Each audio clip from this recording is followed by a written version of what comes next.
Hello, everybody.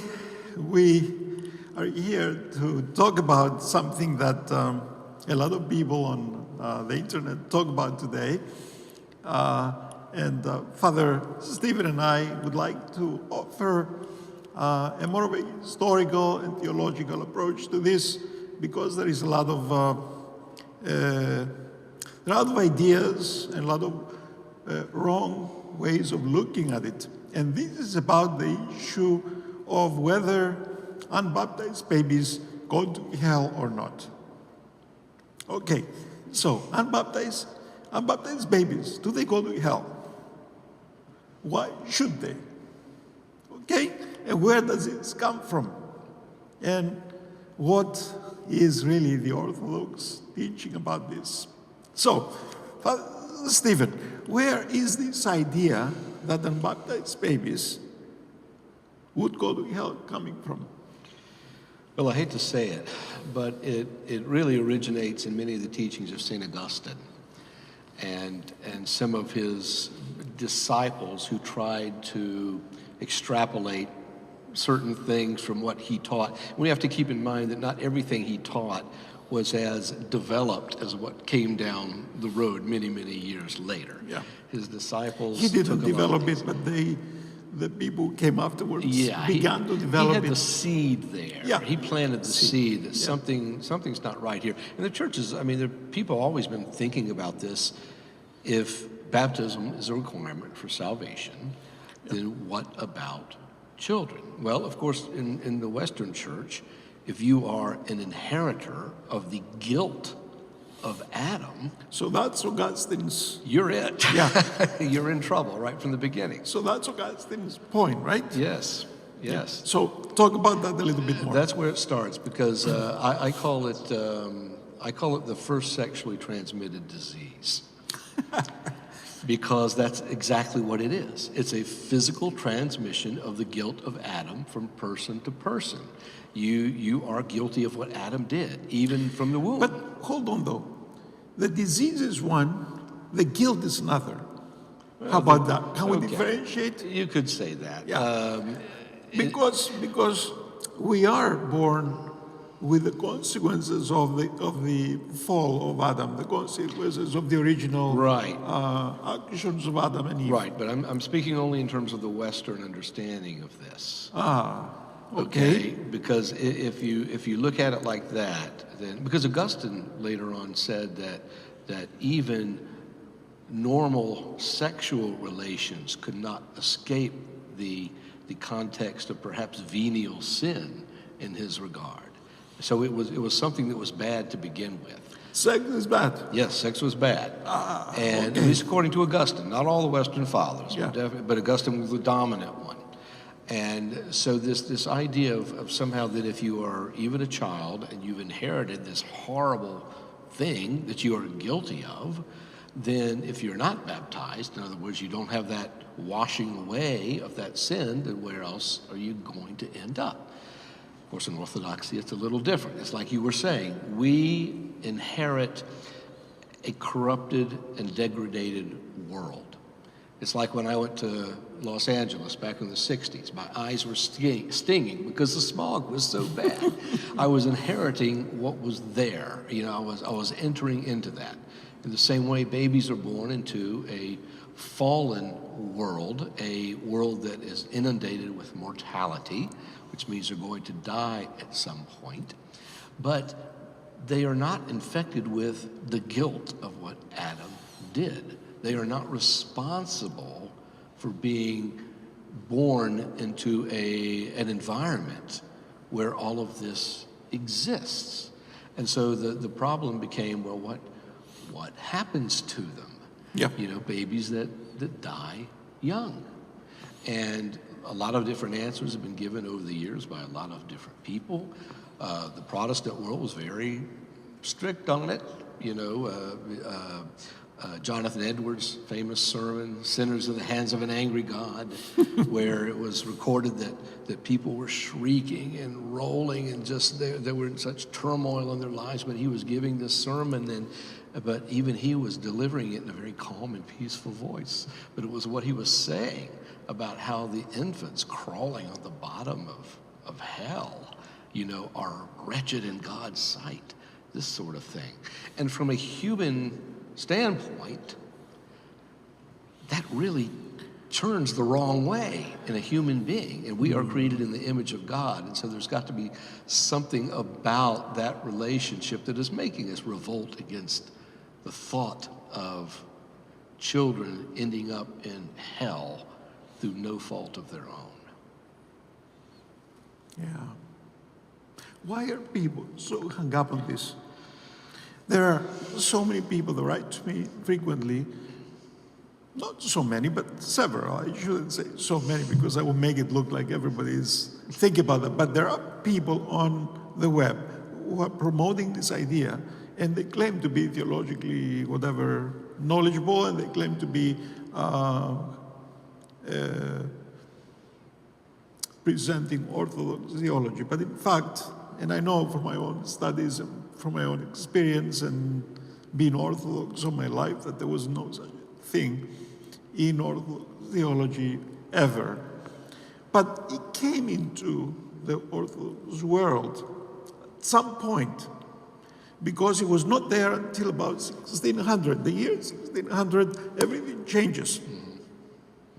And again, from my own investigation of this, at that time, we have a movement. This is when the Reformation began. And there is a counter-reformation. And both Protestants and Roman Catholics are flooding the East, which is under Muslim occupation and Muslim oppression, and they're giving scholarships to the children of the Orthodox to go into European universities, both Protestant and Catholic, and to learn theology.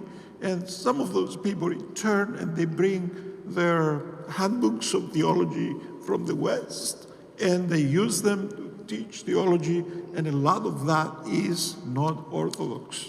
It's not patristic. It doesn't have to do, it doesn't have anything to do with the Orthodox tradition. It's just rehashing in Orthodox terminology the theology of the West. Yeah.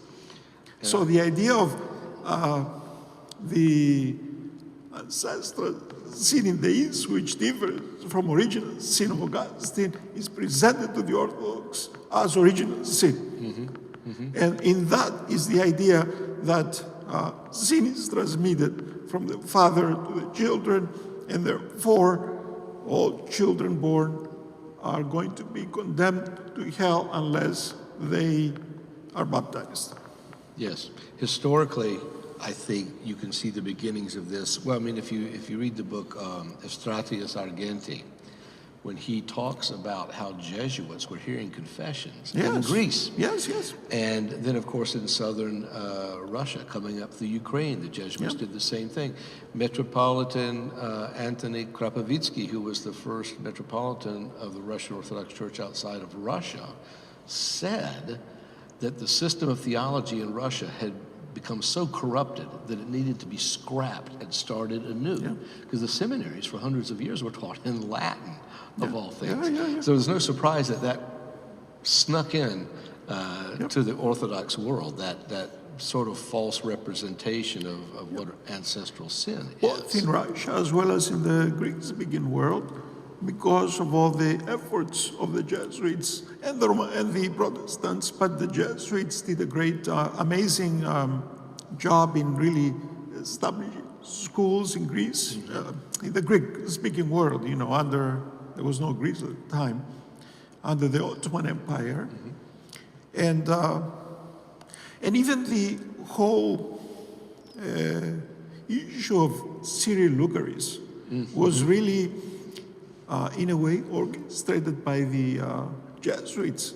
Called the Protestant Patriarch sometimes. Yes. Who accused him of being Protestant, even though some people think he wasn't.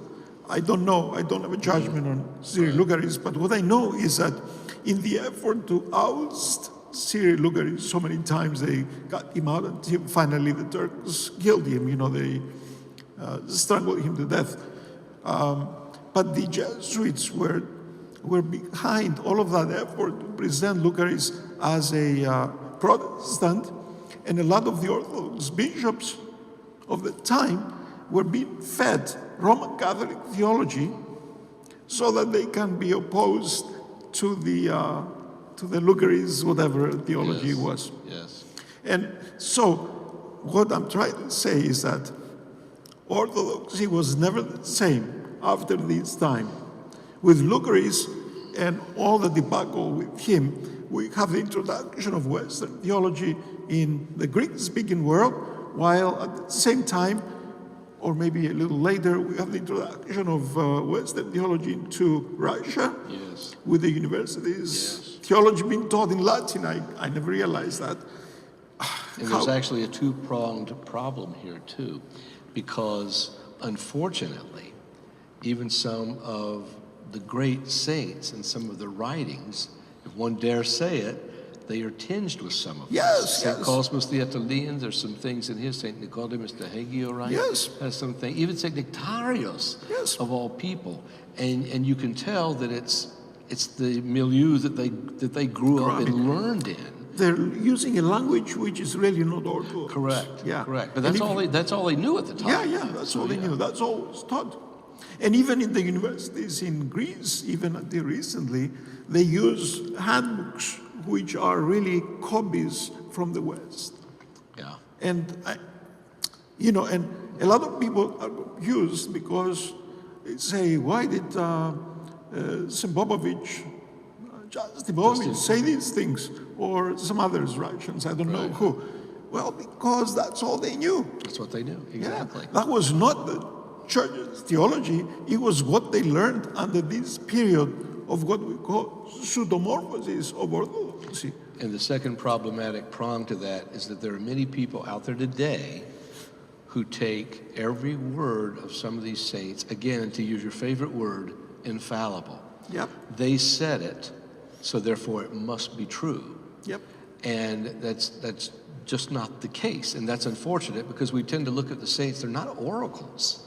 They're not oracles. Yeah. I mean, it all has to be taken contextually in terms of the entire teaching of the church, not even the 100 years after or the 100 years before, the entire thing. And that's where we run into this this problem about, babies ending up on the floor of hell. Yeah.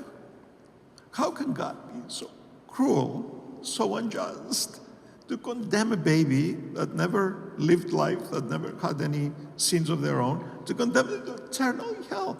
What is wrong with us? How can we think that way? Yeah, we can't. We shouldn't be. I mean, Yeah. I think What kind of God is this? we start thinking legalistically instead of spiritually. Yeah. I mean, we don't make judgments on anyone, inside the church or outside the church. There you go. So how can you make a judgment on a child, especially a child coming up in an Orthodox family? Yeah. Perhaps. Who is already baptized. Yeah, exactly. How can baptized parents produce sinful children Yeah, it makes no sense. It makes no sense. if their They have to. sin was wiped off, their own original sin, if there was such a thing, right? Right. How can their child bear that sin if they've been cleansed of it? What kind of theology is this? Yes, they cannot. They certainly cannot. I think that people are victims of pseudo-theologians, false teachers who really are wolves in the clothing of lambs. And we gotta be very careful because people like that can damage your soul. They can send you to hell because of the way that you think, that they taught you and that you accepted. If even a sparrow does not fall to the ground without the Lord being aware of it. Yes. And if you look at even just some smallest portion of our services that you can find, and you read about God's great love for people. Yes. And how he talked That about. he doesn't even want one of our hairs to be lost. Yes. And then he said, "Don't hinder the little children from coming to me." I mean, this just gives you a completely different portraiture of the will of God for people, and that he is not unjust. I mean, St. Isaac the Syrian says he's not just at all, because if he was really just, we'd all be in hell. He's merciful. He's merciful above all things, yes. So let's be careful about what we hear and what we accept from people, and always think of God as love, and think of God as merciful, and think of God's mercy abiding in every way, even in places where human mercy is not present. God's mercy abides. Amen. Amen.